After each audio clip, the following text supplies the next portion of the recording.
Este es un aspersor y cómo se distribuye el agua debajo del aspersor, ¿sí? Esto hay formas de medir la uniformidad que se ponen recipientes a lo largo y ancho de los aspersores, se hace un riego tradicional de 1 a 2 horas según lo que se maneje y se mide el volumen recolectado. Cuando ustedes hagan esto van a encontrar dos cosas. Primero, salieron remojados. Segundo, una uniformidad que nadie la entiende.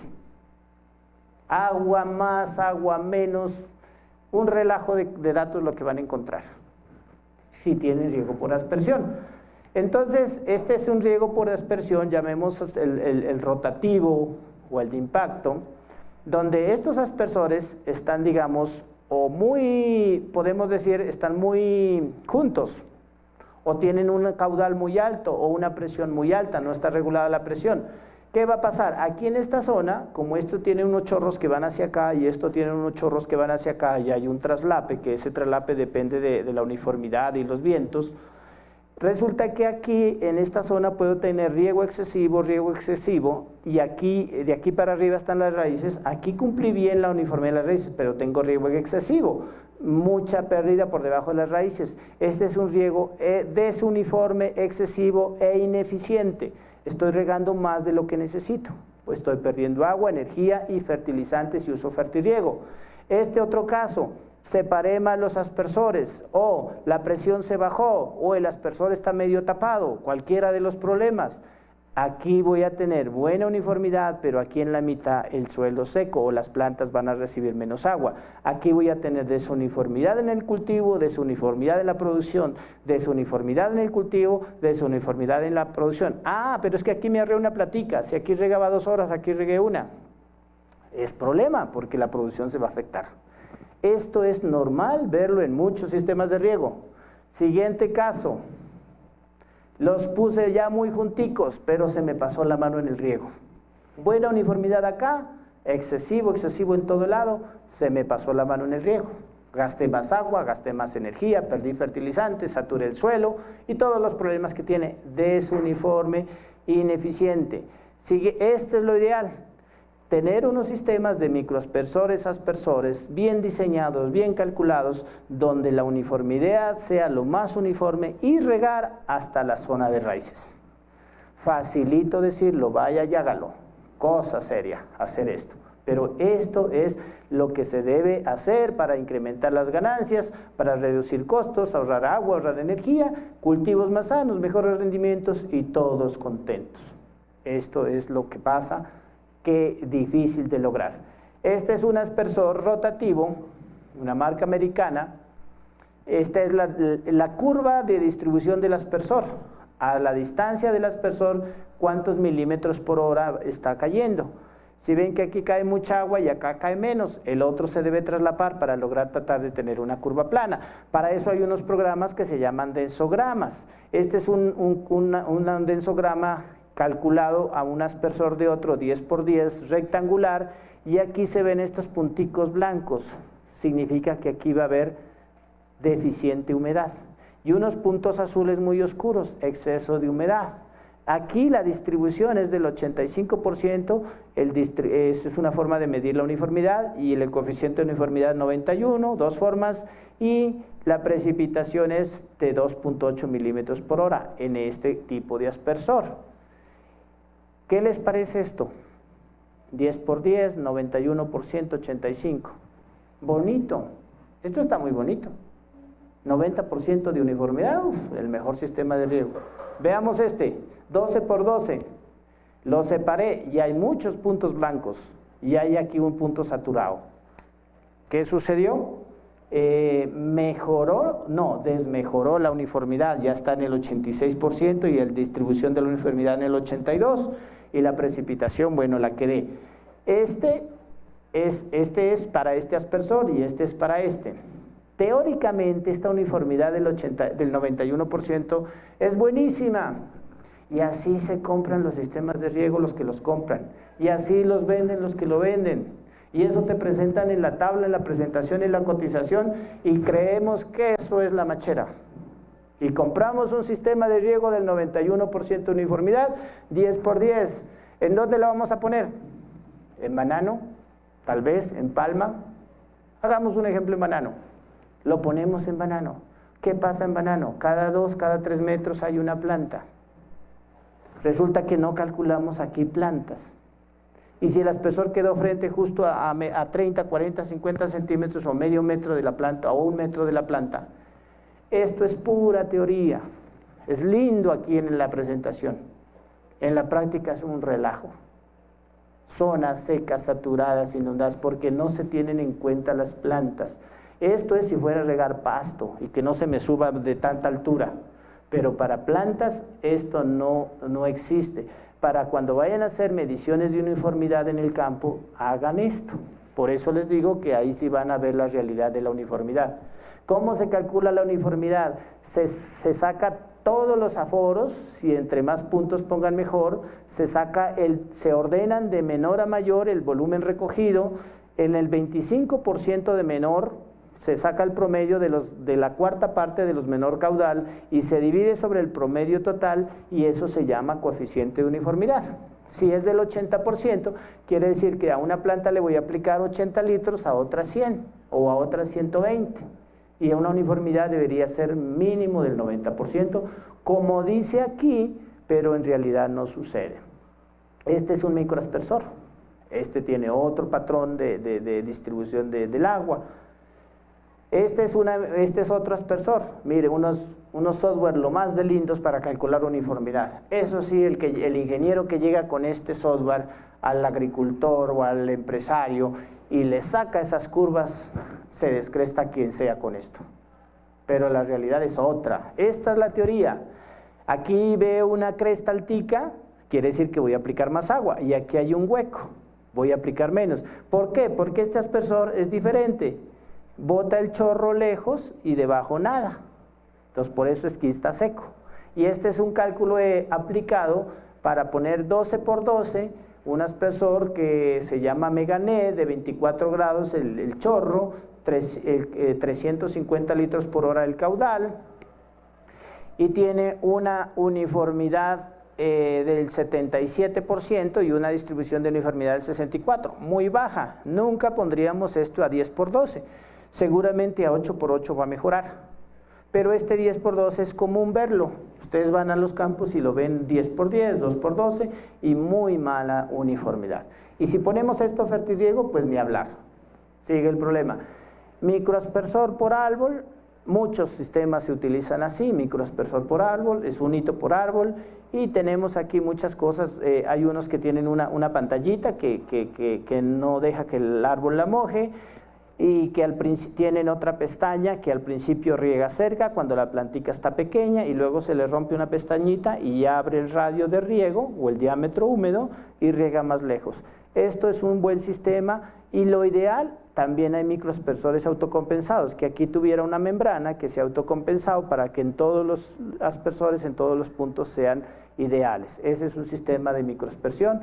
Bulbo húmedo en goteo. Ya ustedes se saben esto, suelo arcilloso, un bulbo ancho, franco, un bulbo medio, arenoso, un bulbo largo. La distancia entre goteros aquí puede ser más grande, mediana, más corta. Estas son unas mediciones de bulbo húmedo en un suelo. Lo mejor es medirlo, uno mismo ir a hacer las pruebas y medirlo. Si el diámetro de este bulbo húmedo me dio 40 centímetros, ¿cuál sería la distancia óptima entre goteros? Debe traslaparse 20% un bulbo de otro. 40 más el 20% o 40 por 0.8 da 32. Comercialmente el gotero no se consigue a 32 sino a 30. La distancia ideal sería 30 centímetros, pero yo hice la prueba, determiné en mi campo que este gotero de tantos litros por hora me da tal bulbo en mi tipo de suelo. Siguiente, si yo voy a sembrar hortalizas donde la profundidad radicular del cultivo es 20, 30 centímetros, no hablemos de 30, hablemos de 20 centímetros, yo tengo que hacer mi prueba de bulbo húmedo con los tiempos de riego para tener esos 20, 30 centímetros de profundidad. Si yo voy a regar un cultivo de aguacate, donde la profundidad radicular de la planta puede ser 70, 80 centímetros, mi prueba de bulbo húmedo debo hacerla con mayor tiempo de riego hasta que la humedad me llegue a 70, 80 centímetros. Y este bulbo húmedo no va a ser 40 centímetros, me va a dar tal vez 60. o me da 70. Y si me diera 70, ¿cuál sería la distancia entre goteros? Pues sería 50 centímetros. Es decir, la distancia entre goteros depende de la textura y depende del tipo de cultivo que voy a regar, la profundidad radicular, porque entre más riego hacia abajo, el bulbo va a ser más grande, va a abrir más. Esta es una gráfica de algunos israelitas que hace varios años hicieron un ensayo, es reciente, del 78, y pusieron un tipo de, esta es la distancia de lo que abre el bulbo húmedo. Aquí está un caudal de 4 litros hora y un caudal de 20 litros hora, y aquí es un tiempo de riego de 4 horas, 8 horas, 12 horas, 16 horas. Conforme va regando, va abriendo el bulbo y va penetrando. Este es un suelo arcilloso y este es un suelo arenoso. Aquí vemos que el bulbo húmedo es más profundo, menos ancho, y aquí es menos profundo y más ancho. Esto hay que hacerlo en las fincas antes de implementar un sistema. ¿Quién lo hace? Casi nadie. ¿Ustedes le dicen a una empresa de riego que haga eso? Bueno, venimos algún día. No lo hacen. Esta es una prueba de bulbo húmedo. Gotero enterrado, gotero superficial.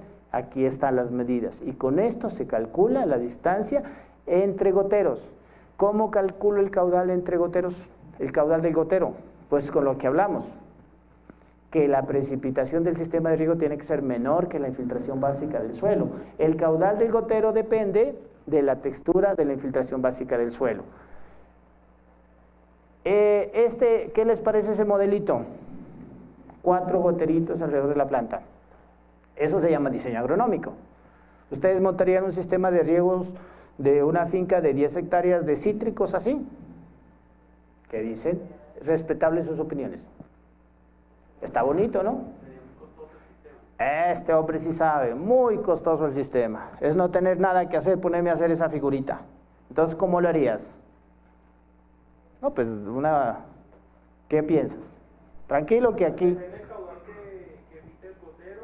Ya. Con respecto al requerimiento de la planta, entonces mido cuántos goteros le puedo colocar. Si le puedo colocar 2 goteros con la misma... Bueno, dices, es muy caro, le pongo 2. Buena opinión, el hombre está pensando en la plata del inversionista. Y está bien. Eso son cosas difíciles de decidir. Entonces, opción 1, 4, opción 2, 2 goteritos. ¿Quién nos da otra opción? Por favor. ¿No podríamos pensar en uno de mayor descarga? Ya, un solo pero de mayor descarga, 20, 30, 40 litros hora. Un gotero parecido al microaspersor. Hay unos goteros que se llaman turbo goteo. Dan 60 litros, 4, 8. Otra opción muy respetable. ¿Quién da más? ¿Se puede utilizar aspersores tipo trial en cultivo cítrico para fertilidad? Ya. El tipo trial que se utiliza en palma africana es muy buen aspersor porque el sistema es económico, porque con una boquilla llegas a 3 plantas y se siembran en 3 bolillos, uno planifica muy bien, pero tiene muchas desventajas. Y llega un chorrito de agua siempre a un solo punto que va siempre generando compactación, alteración de las propiedades físicas del suelo y salpicación. Y la distribución de los fertilizantes no va a ser la mejor. Conforme te llega el agua así con todos esos problemas, te va a llegar los fertilizantes. Es decir, si vamos a pensar en un fertirriego y tenemos un sistema trial de riego, solo de agua, y vamos a pensar en fertirriego, pensemos en otro sistema.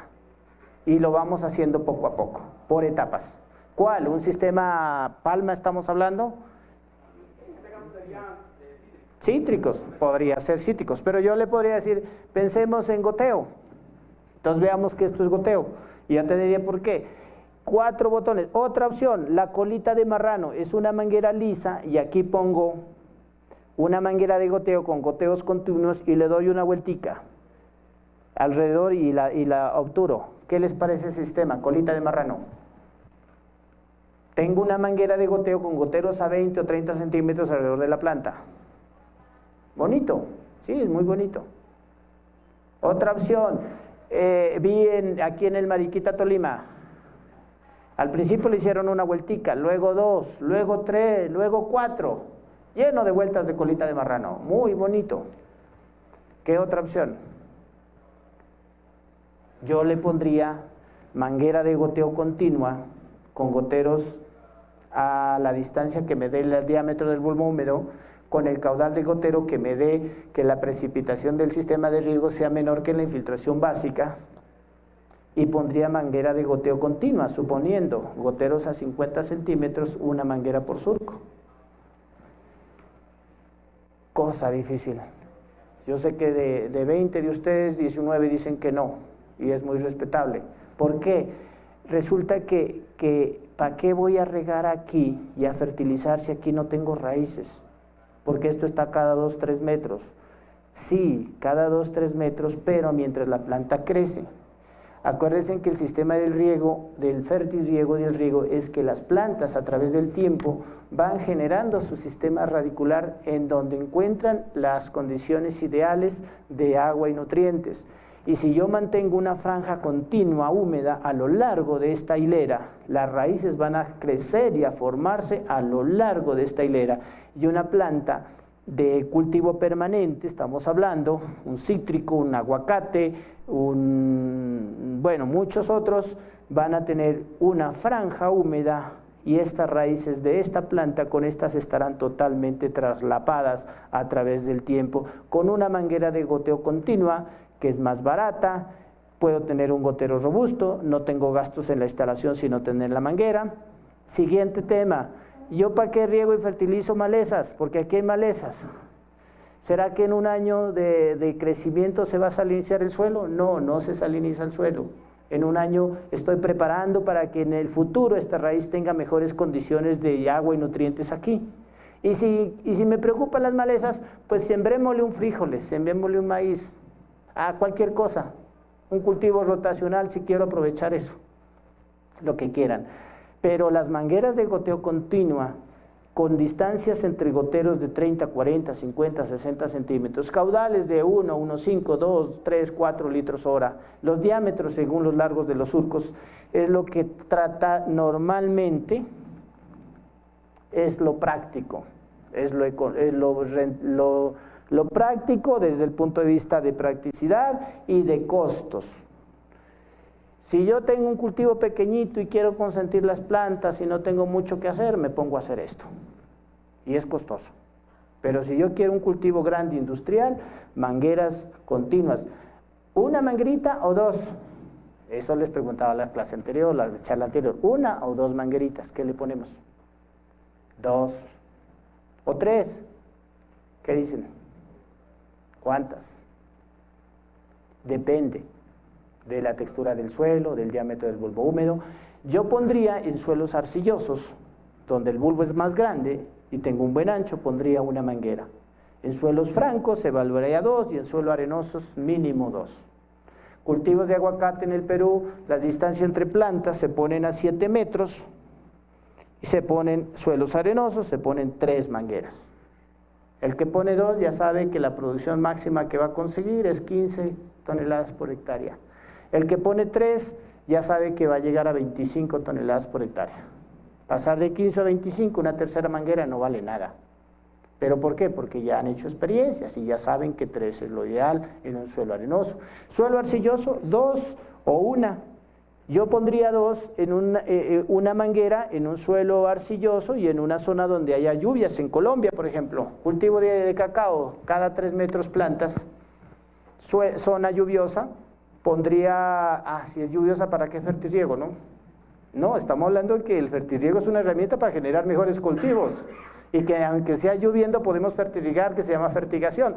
Entonces en zonas lluviosas pondría una manguera continua para lograr buena humedad. ¿Por qué 2? No, porque lo haría en una zona seca y en un suelo franco o franco arcilloso. Esto es difícil de decidir y hay que discutirlo, y hay muchas formas más de hacerlo. Un cultivo, no importa la plantica, 1 o 2, aquí voy a tener mayor volumen de suelo humedecido, mejor condiciones para las raíces, planta más productiva, y aquí menos. En un suelo arcilloso podría ser, en un suelo franco arenoso tengo que ir con este sistema. Cultivo de ají, Valle del Cauca. La charla anterior lo discutíamos. Allá siempre se riega con una manguerita y son 2 hileras de plantas, mira, 1 y 2. Y en el centro se pone una cinta de riego. ¿Por qué? Pues porque siempre se hace así. ¿No ve que es que esto llevamos 20 años haciendo así? ¿Para qué ponemos 2? ¿Qué hicimos? Pusimos 2 en contra del dueño. Y nosotros instalamos el sistema de riego y en una válvula pusimos doble y le regalábamos la segunda manguera porque él no decía que para qué. Esta variedad Cayenne produjo con una manguera, una cinta, produjo 3.100 kilos por hectárea y con 2 produzco 4.700. Yo no sé, dará un 40% más y este dio el doble. Y ahora sí el señor dice, no me le rebajen a la manguera, 2 por surco. Eso se logra con ensayos. Cultivo de espárrago en Perú, muchísimos años de tradición, hasta hace 10 años atrás la ley era una manguera por surco. Hoy nadie rebaja de 2, porque alguien hizo esto, lo investigó y lo documentó y lo publicó. Es más, no necesita publicarse, porque las cosas buenas por chisme se saben más rápido. Entonces, ni necesitaba publicación. Esto es la razón para tener en este caso 2. Entonces, cuando queremos ahorrar platica poniendo una, yo siempre les digo, les decía la semana anterior, si el objetivo es ahorrar platica, pues no pongamos nada y invirtamos la plata en otra cosa. Pero la idea es poner un sistema bueno que dé las condiciones ideales. Todo eso es diseño agronómico. Lechugas, ¿pondrían 3 o pondrían 2? Podríamos quitar esta. Esto es muy caro, 3, pongamos 2. ¿Qué dicen? 3 dice el ingeniero, muy bien. 2, ¿alguien dice que se queda con 2? Si yo fuera el que vende el sistema de riego, digo, ¿qué digo? 3, eso. El agricultor dice 2. Esto lo evaluamos en un productor que siembra lechugas en suelo. Y esa es la distancia de camas a la distribución. Resulta que el dueño dijo 2, 2, 2 y pusimos 2. Y estas planticas siempre quedaron más pequeñas, más cortas. Siguiente siembra, no, 3. Ahora usamos 3. Porque como son sistemas radiculares pequeños, no se riega muy profundo, el bulbo no abre grande y esta zona queda seca y estas planticas, la mitad bien regada, la mitad mal, plantas pequeñas, todo pequeño, con 3 vamos a estar mejor. Lo ideal sería una para cada una, esta arrimadita aquí, esta aquí, aquí, pero el precio de la lechuga no paga eso, posiblemente. Eso también pasa. Este es el otro sistemita, la vueltica alrededor. Muy bonitos, pero no son prácticos, comercialmente son costosos. En rosas, 2 líneas o 3, ¿qué harían ustedes? Una cama doble de rosas con doble hilera, esta cama tiene 80 centímetros de ancho versus 3, ¿cuál pondrían? Suelo, ¿qué suelo ponemos a eso? Pongámosle suelo franco, mediano. Ingeniero Jersey, 3, ¿por qué? Eso, porque él ya lo ha hecho y ya sabe. Y el jefe le dice que 2, pero él se sostiene en 3. Y el jefe le exige rendimiento, pero él se sostiene en que yo le doy rendimiento si usted me da las herramientas. Y las herramientas es un sistema de riego uniforme. Y yo contento con él porque yo le vendo el riego. Entonces, esto es difícil de decidir, pero hay que analizarlo. Y así hay muchas cosas en riego. Este es un resumen que en las texturas arillosa, franca, los diámetros efectivos, estos son para riegos de flores o de hortalizas, donde los sistemas radiculares son superficiales. Estos son los diámetros del bulbo húmedo de muchas pruebas que hemos hecho a lo largo de muchos años. Y esto en general en un suelo arcilloso, yo puedo poner los goteros hasta 30 centímetros, en una franja de 20 a 25 y en la arenosa entre 15 y 20. Y de acuerdo a la infiltración básica del suelo, en una arcillosa pondría entre 1 y 1,5, en una franja de 1,5 a 2 y en una arenosa, acuérdense que es parecido a la arcillosa. Aquí para que el suelo no se sature y aquí para que no se infiltre por debajo de las raíces. Eso es lo práctico y al final el resumen de muchos ensayos durante muchos años. Esto para sistemas radiculares superficiales. Para profundos hay que hacer los ensayos. y en cada tipo de suelo.